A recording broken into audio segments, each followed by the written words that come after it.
Hello, everyone. This is Betsy Rosell, your host of Chatting with Betsy on Passionate Rural Talk Radio, where our mantra is to educate, enlighten, and entertain. The views of the guests may not represent those of the host or the station. Folks, I have a very special guest with me today, and all my guests are special in their own way. I have a very fascinating person with me today that I'm honored to have on.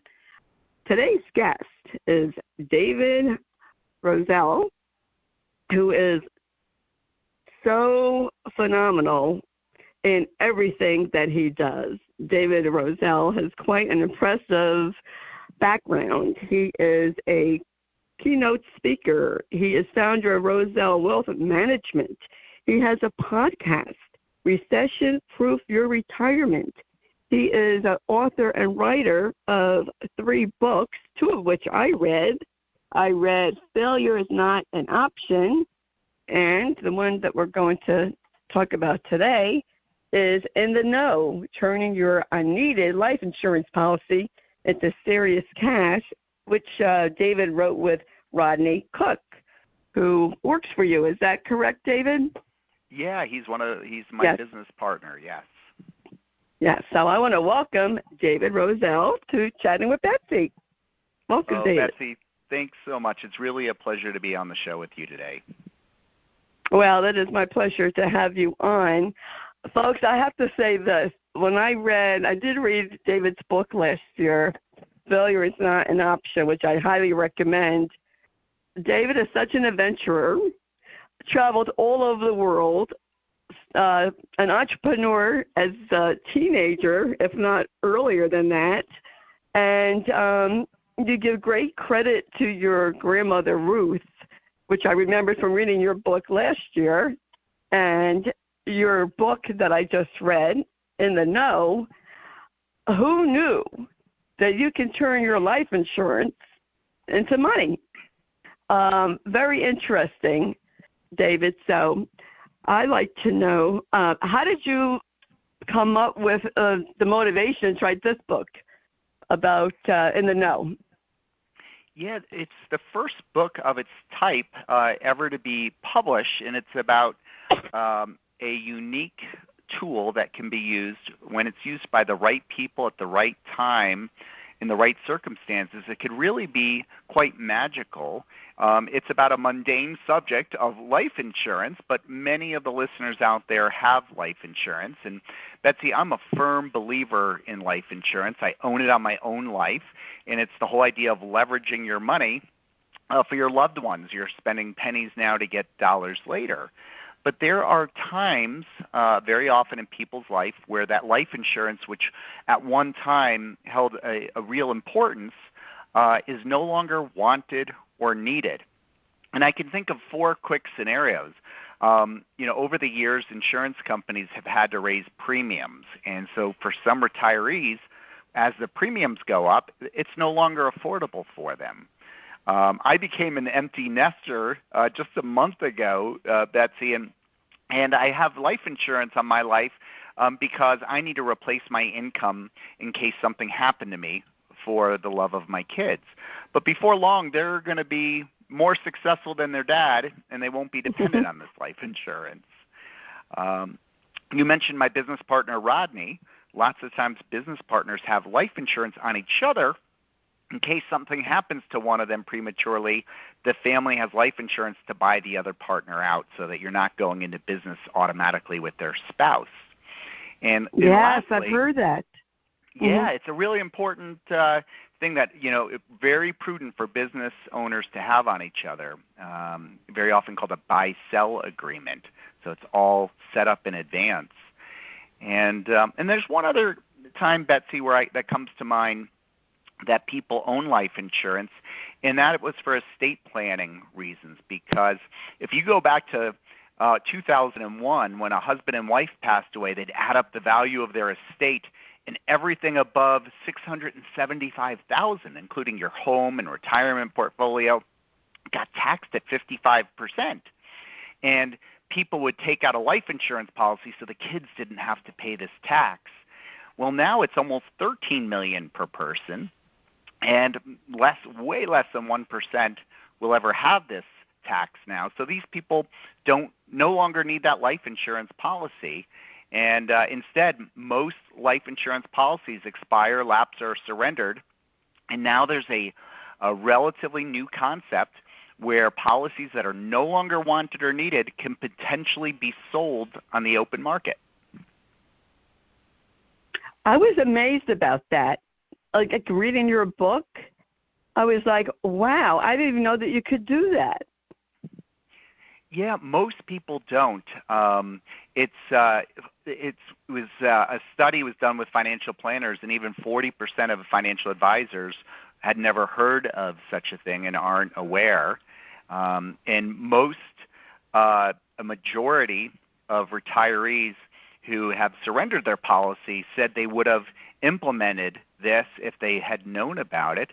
But to put it in simple terms, when you think about your home or your car or your investment portfolio or any real estate or, in my case, a business, they're all considered capital assets. And most people don't realize that life insurance policies are also considered a capital asset, and it's an asset that potentially could have significant value. Yes. Now, I have to ask, David, because I'm sure people are probably asking, well, how expensive, or I should say, how much of a value does your life insurance have to be to sell it? Because I know in the book you mentioned it has to be a certain amount, but I forgot to write down what that amount was. Yeah, good question, Betsy. So it's mainly meant for policies that are $250,000 of death benefit or more. There's no limit on how big they can be. And it's also important to know there's prerequisites. It isn't for everybody, but it's generally for people who are 65 years or older. Their life expectancy is 15 years or less. Their health has declined somewhat since the original policy was issued. And the policy owner could be an individual, or it could be a trust or a corporation. And it even works for term policies as well as permanent policies.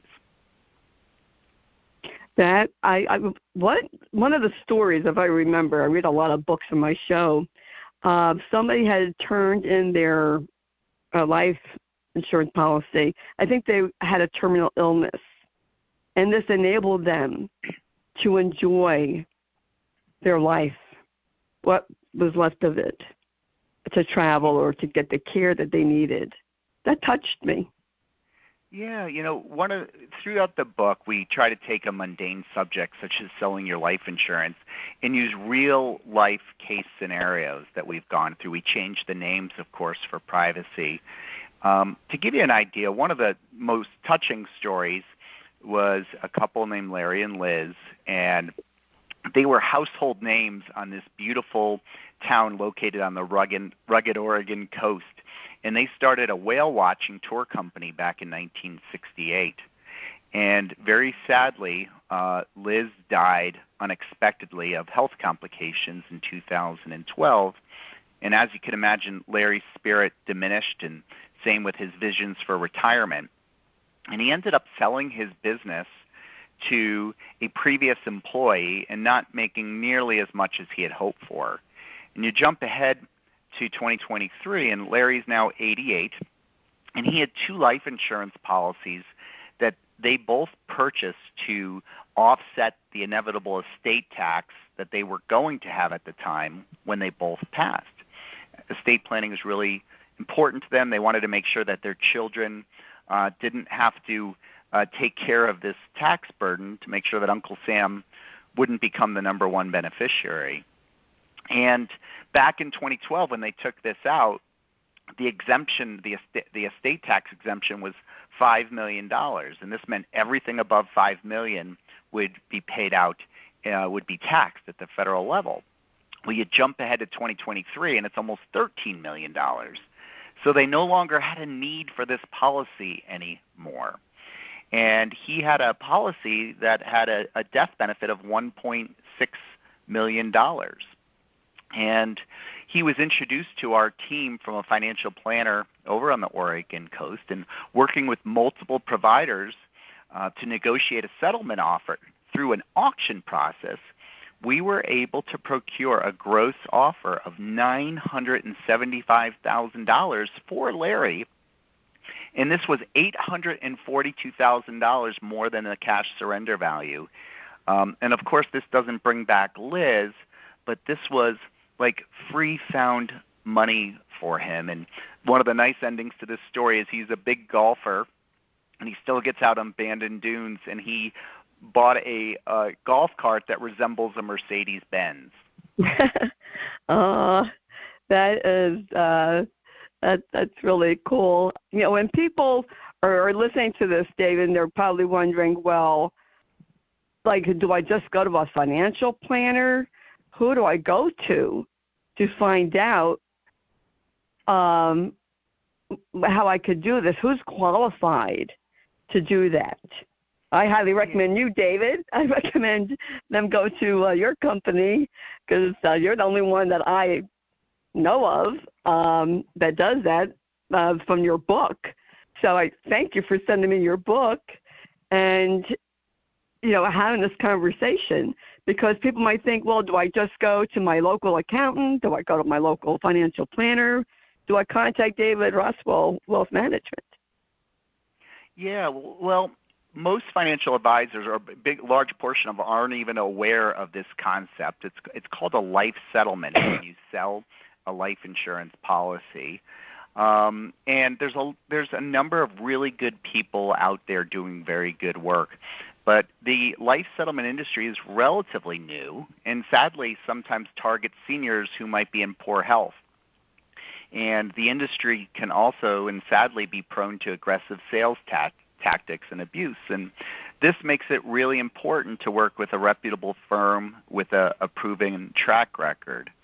And a life insurance policy could be a valuable asset. So it's important to consider all the factors and look at all the options that people have, because selling the policy isn't always the best option. When it is, it's magical. And you know, the options that people have is they can keep the policy and continue to pay increased premiums. If they can't afford the policy, we're able to reduce the death benefit. So if you take $1 million policy and cut it into $500,000, you cut the cost in half. And then the third that most people are implementing is they just let the policy lapse and receive any potential cash value that it has.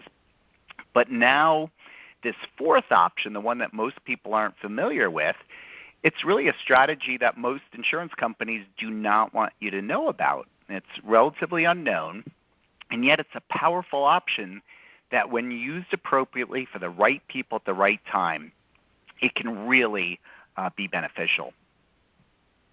Absolutely, especially from the stories that I read in your book. I was amazed. I was like, wow. You know, like, to me, David, when I had to say that when you reach a certain age, like I'm 65, I'll be 66, or if you're in poor health, or if you have a terminal illness, if you have an insurance policy that is the $250,000 or more, which I personally don't have, but if I did, I would contact like your company, because to me, you're the pro at it, and enjoy life. Like, I can't impress enough to the audience to enjoy your life. It's such a high priority. You know, we work. We don't enjoy our life, it seems like. And then we get sick, retire. People get sick. Some people don't even get a chance to retire. They die. Hate to be morbid, but that's the truth. And I just feel that way. And in reading your book, it really impressed upon me that we have to know this information so we can have a better quality of life. You know, maybe you have a bucket list and you can now travel. Are you able to help people throughout the 50 states? Yes, we are. We're able to help people throughout the entire United States. And we're the only company in the country, as far as I know of, that voluntarily treat life settlements as a security. And what this means is we voluntarily go through more scrutiny because there's lots of opportunity for abuse in this area. There's even late-night commercials that you can start hearing now on television trying to attract people to call an 800 number. And so it's really important to work with a reputable company. And as a matter of fact, for any of your listeners who want to learn more about life settlements, I'd be happy to get them a copy of our new book called In the Know in their hands and do that. And they're more than welcome to reach out to me with any questions that they have. I think it's important for the listeners to know how it works in a nutshell. And basically what happens is these existing life policies are purchased by institutional investors. And these investors, Betsy, often include pension funds and hedge funds and banks. And they're looking to diversify their portfolio. And so when they buy thousands of life insurance policies, they're more focused on how the sum of them do rather than an individual policy. It's almost like a mutual fund. And the policy is put up for sale by our team for more than the cash surrender value, but less than the death benefit. And the policy owner sells the policy in exchange for a lump sum cash payment. Now, it's important to know that once the policy is sold, the buyer becomes the policy owner. And it's now their responsibility to make all the premium payments moving forward, but in return, they will eventually receive the death benefit upon the insured's death. And these institutional investors, they purchase, as I mentioned, many different life insurance policies to diversify their holdings. And it's important to know that client confidentiality is of the utmost importance. So the purchase policies are held in a large blind pools with many other policies, so they're able to maintain their confidentiality. Well, I'll tell you what, David, and I have to say this. I always say, like, if I'm going to go to somebody, I want to go to someone who knows their stuff. I want to go to someone who I feel is competent, who knows. And just from reading your two books, and folks, I'm not getting kickback from David. From reading David's two books, I would definitely call your company about if I wanted to see about a life insurance, what you could do. I definitely would. And David, you're with handle wealth management, and I'm going to digress a little here. I think it's very important because you said that about business partners. I don't know. I don't think a lot of people maybe even think about that. Oh, well, what would happen to my business when I die? What happens if you have a partner, several partners? So that was a very good mention about that because maybe a lot of people don't know about that. And being that I've been a caregiver, I have a huge caregiving audience. I tell them all the time, I want to let them hear from a professional person. It is important to pre-plan and to be prepared, isn't it, David? Yeah, I really believe that if you fail to plan, you're planning to fail. And most people don't plan. And it's really important, regardless of whether you're building a home or building an investment portfolio, to work with professionals that can hold your hand, understand what your goals are, and help get you to your goals. Absolutely. So important to have wills, living trust, and all that beforehand, and to go to a financial planner as well as a lawyer. Do you recommend for people? CPA. Yes, as good as a good accountant. Have a team. Definitely have a team. Yeah, I always say T.E.A.M. Together, everybody achieves more. So it's really important that your team doesn't work in silos where they're just focused on what they do and their expertise, but they're working together with the other team members and the other professionals for the benefit of that client. Yes, I agree with that 100%. I was just found you amazing, David. I'm going to digress and go to your first book that originally I read, and that you started having your own business young. You were I teenager did. or young adult? You know, serendipity is one of my favorite words, which means unexpected good happenings. And I was 15 years old, and my dad was seal coating his driveway, which means you buy these 5-gallon drums of rubberized coal tar, and you pour it out and spread it over the asphalt driveway with a squeegee to not only beautify the asphalt, but protect it from the damaging impact of winter. And I ended up doing the second half myself, and I was very fastidious and made sure the sealer didn't get anywhere but on the driveway.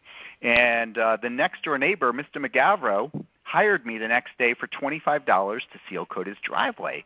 And I thought that was great because that was equal to doing 5 lawns of mowing. And I made that $25, and after that I put flyers throughout the neighborhood. And that summer I ended up seal coating 25 driveways. And then the next year I had my younger brother help me, and we ended up seal coating, instead of 8 driveways, 25 driveways. And then I started growing it through high school. I'd come home in the summer break from college and kept growing it. And before long, we had a couple old rusted pickup trucks, and we're doing several hundred driveways this summer by the time I graduated college. And if you would have told me that 10 years after college I would have this business, we'd be seal coating over 1,200 driveways a summer, I would say you got to be crazy. But the interesting thing, Betsy, is in the wintertime, we had to shut down operations due to Mother Nature. And rather than look at this as a detriment, I looked at it as an opportunity.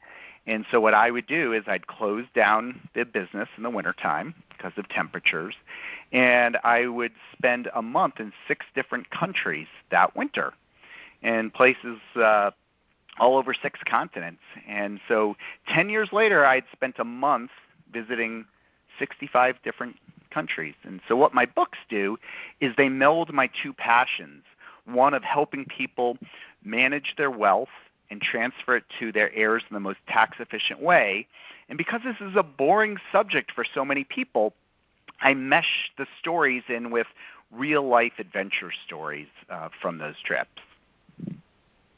I thought it was incredible that you traveled all over, a little bit of a daredevil, and you credit your grandma, Ruth, as really inspiring you, I believe, to save, if I remember correctly.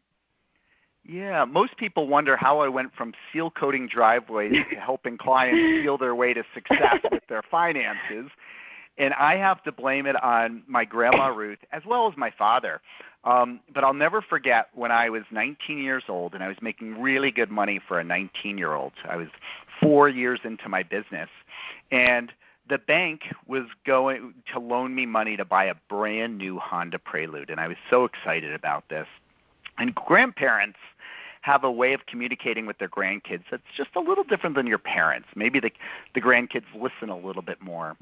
And Grandma was a very extraordinary person. She not only went to college, she went to Brooklyn College, which is in your neck of the woods, not far from Jersey. And she graduated number 1 in her class at a time when a lot of women during the Great Depression never even went to college. And she would take my grandfather's average income and invest 10% of it in the stock market.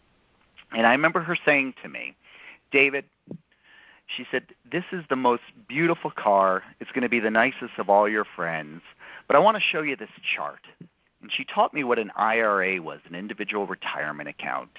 And she taught me how it worked and that you could only at that time put $2,000 a year in. And the chart showed that if someone at 19 put $2,000 a year into it and stopped when they were 27, and it just earned the average of the S&P of 10%, you'd have over $1 million by the time you were 65.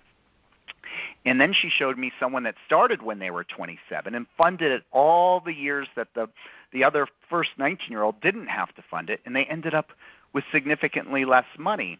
And when she said, David, she said, I don't know what your goals are in life, but if you ever want to be independent of the paycheck, you don't need to do anything extraordinary. You just need to do some ordinary things extraordinarily well, which means instead of living on 100 or 110% of your paycheck, live on 90% of your paycheck and invest it for your future. And then as Albert Einstein said, the eighth wonder in the world is that of compound interest. And that's the interest on the interest, and it forms like an avalanche. It's a little bit of snow at the top of the mountain, but it could wipe out an entire village. And if you start young and you pay yourself first, you could really turn investment savings by doing ordinary things extraordinarily well into an avalanche of funds for your retirement. I'll tell you, Dave, when I read your book, Failure is Not an Option, I was thinking, you know what? I wish I read this book when I was younger. I wish there was people like David around when I was younger, or I wish I had a grandma like Ruth to give me that advice in my young years. It's another book I highly recommend. It will, get you to really get thinking about investing and having your money work for you. And that's I was amazed about your adventures too, climbing mountains. You just went all over the world. And David, I'd like for you to tell the audience about your podcast, Recession Proof Your Retirement. Yeah, so Recession Proof Your Retirement by David Rosell is similar to your podcast in a format where I interview icons in the world of motivation and business and finance. We talk on topics that are near and dear to your heart, like long-term care and Alzheimer's, to living the life you've always imagined in retirement, to the difference between being rich versus wealthy. What does retirement mean? What's important about money to you, and so on. I'd love to share a quick story that you might remember from Failure is Not an Option, because it really sums up so much about people's retirement, if that's okay with you, Betsy. Sure, that's fine. Go ahead. So you might remember in Chapter 1, I talk about a 21-day self-guided trek through the Himalayas of Nepal. And I got up into the fragile risk zone for the first time in my life, which is over 20,000 feet when there's minimal air. And years later, I had an opportunity to meet the best mountaineer that has ever walked the planet Earth. It's a gentleman named Ed Viesturs. And Ed has summited Mount Everest 7 times successfully and has completed each climb without supplemental oxygen, which is close to impossible. And I'll remember when he said to me, he said, most people think my goal is to get to the top of Everest. But he says what they don't realize is that you still have the second half of the journey left. And it's the second half, the descent, that is where 80% of the accidents and deaths happen. So my goal is always to summit, but then get back down alive to my friends and family. And when he said that it's the second half of his journey that needs the most amount of planning because you're taking on the most amount of risk, that was my aha moment to write Failure is Not an Option. Because I believe that as we're in the accumulation phase and we're climbing the financial mountain, we eventually get to the top, the pinnacle, which is that first day of retirement. And this is the last day that we're ever funding our IRAs and 401ks, and it's the first day that we're now going to live off these funds. And we're going to live off of them for 2, 3, and sometimes 4 decades. So I believe it's the second half of the financial journey that also takes on the most amount of risks and needs the most amount of planning. So the focus of our practice is helping successful people who are at or near the financial summit navigate the way down the financial mountain which really means holding their hands down the precipice so that they get to the end of their life, living the life they've always imagined with peace of mind, and most importantly, never outliving an income stream. Wow, that is really profound and moving, because it's true. People, retirement years, struggling, especially now with things costing so much more. People have gone out of retirement and went back to work because of the cost of living has gone up so much. And people are living longer now, David. They were living till, 90 and some even above. God bless my mother. She's 93. Oh, she's in assisted living. And I'll tell you, I had to mention my older brother. My older brother, he died in 2021. Who knew that Bradley had all this money? And I don't know what Bradley left my mom, but I know that it had to be a lot, because he gave each, 4 kids, $15,000 each. That's $60,000 right there. And my mom is able to live in this assisted living. She had to move because of Bradley. And I look at it as, you know what, Bradley didn't live to enjoy his earnings, but he's taking care of Mom in his afterlife. Yeah. You just never know. Like I wish he would have enjoyed life more. And it's just you never know, right, David? Who has the money and who doesn't? That's right. I love how you keep up the point of enjoying life, and I think that's the key, because I always ask people, we're always on this treadmill to accumulate money for retirement, but very few people ask themselves, why are they on this treadmill, and what's important about money? And, money, you always hear this cliche, doesn't lead to happiness, and I agree with that. Mm-hmm. If I had a choice of having money or not having money, of course, though, why I would choose money is because it gives us a certain amount of freedom. And freedom leads to peace of mind and to do the things in life that might bring some joy. But do you know what the definition of retirement or where that word came from? No, I forgot. Yeah, no problem. Most people have no idea, but it comes from the Latin word retire, which means to end or be put out of use. And it makes sense, Betsy, because our grandparents' generation would work most of their lives with one company. They would receive their gold watch. And what happened 3.5 years later after work? Oh, yeah, they died. They died. And so retirement really was the end. They were getting put out of use. Now move ahead to 2023, and people are spending easily a third of their life in these years. And no one wants to end or be put out of use during this chapter 3 of their life. Matter of fact, for many people who plan their retirement, they're just beginning. They're doing travel. They're picking up new hobbies. They're moving to a new state, and so on. And so I don't like the word retirement.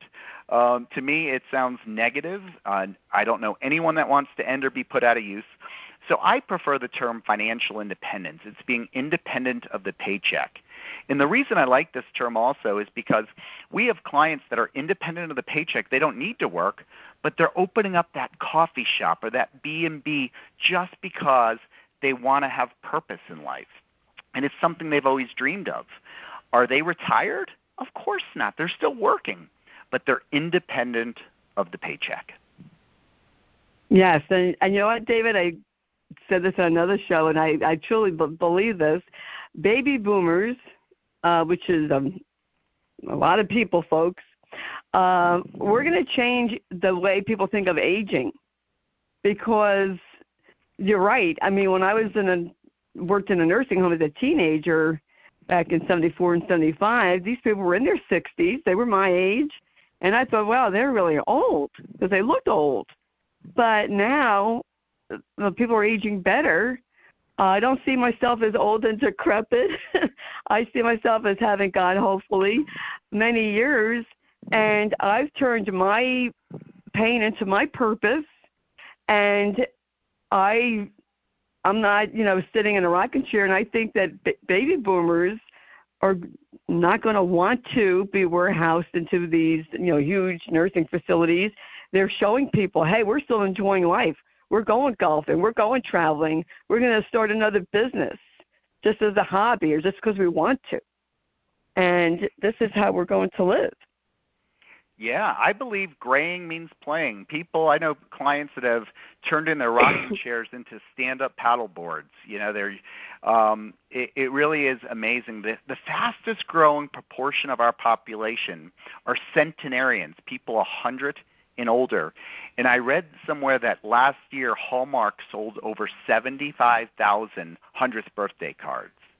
The love of my life, Heather, her grandmother recently passed away in Wyoming at the age of 106.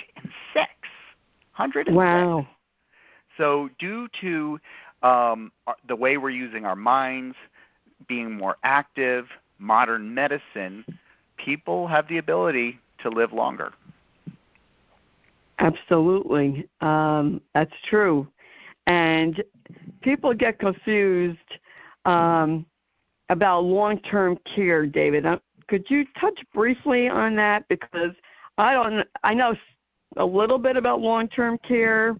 If you have to go into a facility that pays for that, and can people consult with you about that? Yeah, they sure can. We're experts in long-term care. We've been offering long-term care for 23 years. I alluded to Heather and her grandmother. Well, her father has Alzheimer's, and I know that you're a big advocate for Alzheimer's. It's really how this podcast got started. And he has long-term care, home health care. So most people get confused and think that long-term care is getting skilled care, medical care, and it's not. It's unskilled care. So there's 7 activities of daily living, and some of these include being able to bathe yourself and get out of bed and feed yourself and toileting. And whenever you can't do any of these 2, long-term care coverage kicks in if you have a policy. And what it does is the better policies will cover people that in the beginning to come into your house and help you with these activities of daily living. And that's what Heather's dad has. And one of the fastest things that kill a senior is forcing them to move out of their house when they're not ready. But eventually he's going to need to move into an assisted living facility. And the coverage, the long-term care, the insurance will cover these costs. There's 2 types of people out there, those that can't afford not to have it and those that can't afford the policy itself. And that's why most home health care comes from family members, and it's very, very tough on a family. So there's statistically a 70% chance that we're all going to need long-term care in our lifetime, and this will probably increase as we live longer and longer. And rather than look at it as a negative, I look at it as a positive. It's a way to maintain your independence and maintain your dignity by having professional, unskilled nursing care take care of you rather than your spouse, who's very often at a similar age to you. Yes, that would be. I would love to do a show with you, David, in the future next year, and talk about, if you have the time, long-term care detail. Why it's just so important to have that. Why it's important to, plan for down the road, because nobody wants to talk about it, but we have to have these conversations. And I think it's important when they hear it from a professional person about the importance of it. But I really enjoy talking to you today. Oh, it's really been a pleasure, and I'd be happy to come back on your show and talk about long-term care. And I even have on the podcast, Recession Proof Your Retirement, an interview with one of the gurus of long-term care, and we just had a very informative conversation on the different types of policies and really recommending the modern-day policy where the insurance companies are unable to come back and increase the premiums over time. And the reason why companies have had to do that is because so many more people have needed long-term care than the insurance companies ever thought, and the costs have increased far greater than anyone ever expected.